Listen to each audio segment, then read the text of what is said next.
And it was backs against the wall. Downs and Stewart missed sitters for the home team, and then the Welsh international Sorbert Thomas doubled the Potters' lead. An incredible breakaway goal where left-footed he played the ball into the far corner of the net. Harwood Bellis slammed a header home to set up a grandstand last 10 minutes, but the visitors' defence stood firm. The Saints' first defeat of the season in the league, but we are top of the league, sing the Stoke fans. Southampton 1, Stoke 2. So 100% record continues for Stoke City. 100% record continues for Borough. Stoke are top on goal difference, but West Brom's 100% record has gone at the Hawthorns. For TalkSport, John Dunn.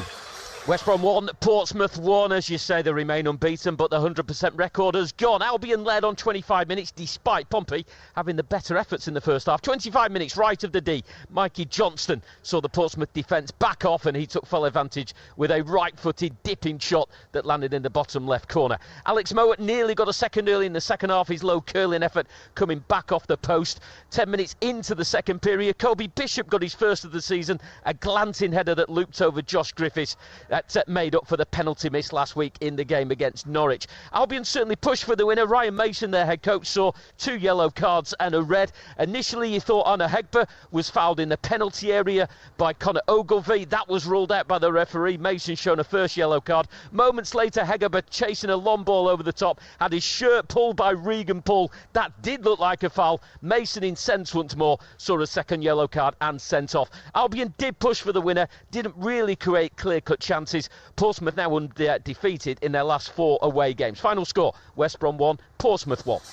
And full-time at Deepdale as well in the Championship. TalkSport, Simon Crabtree. Yeah, it finished here. Preston North End 1, Ipswich Town 0. Look, if you've got a leak in your house or your car, or you just need anything stopping, call Paul Heckingbottom and ask him to send his defence. Ipswich dominated, and I mean dominated possession here. Preston just would not be moved. They soaked up pressure, they put their bodies on the line, and they limited Ipswich's efforts on goal to just long range and scrappy efforts. The visitors just couldn't score. The winner for Preston North End came inside the 11th minute. Preston's only shot on goal, a penalty won and scored by Milutin Osmajic. He scored in each of North End's 3 league games so far this season, of which they've won 2 and drawn 1.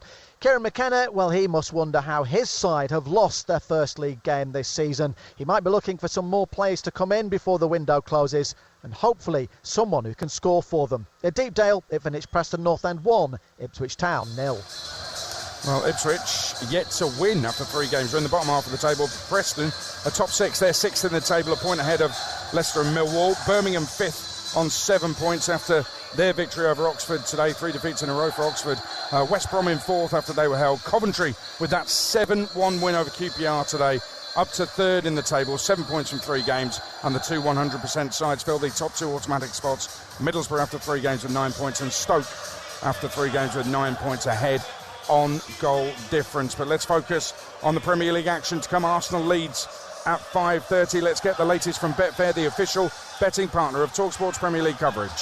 Odds update on TalkSport with Betfair. Play in a different league this season with Safe Sum from Betfair. 18+, gambleaware.org. And Sam Rosbottom from Betfair is with us. Listen, every cheerser is signed for Arsenal as a feel-good factor about them. They didn't play well, but won away on the first day. Should be too strong for a newly promoted side. I'm guessing, Sam Rosbottom, Arsenal are favourites this evening. Yeah, and you're not going to get any prizes for getting that spot on, to be honest with you, Adrian.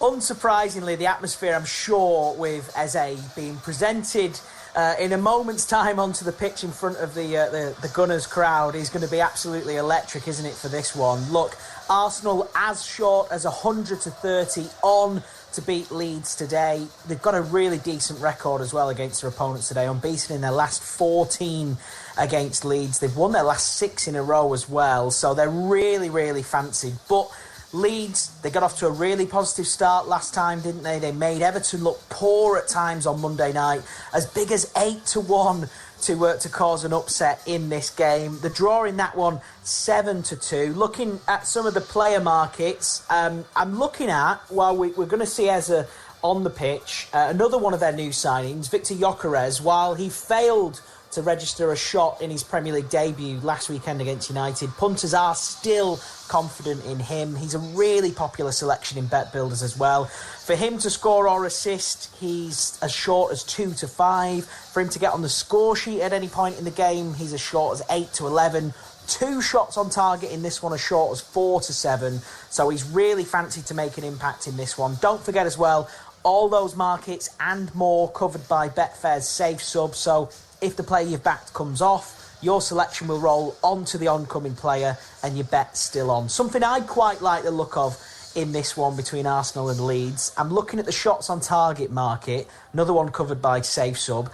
Declan Rice to have a shot on target. He's 5 to 6. Now, I know that is odds on, but he's had 2+ shots in each of his last 5 games. That could be a nice one to add into a bet builder, but this should be an absolutely cracking game at the Emirates, should be an amazing atmosphere, should be interesting as well. Bit of pressure on Arsenal, really.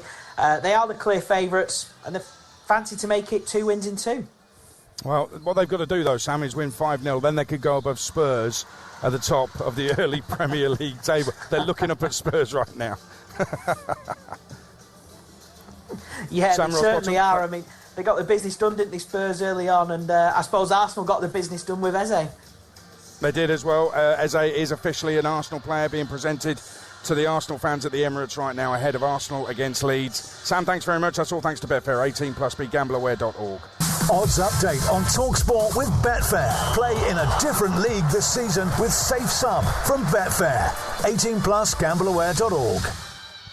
Full-time classifieds, the only place to do them, to hear them, is on national radio. Is here, TalkSport, and they're all coming up in around about 3 minutes' time. Let's go to the G-Tech, because I'm fascinated by Aston Villa.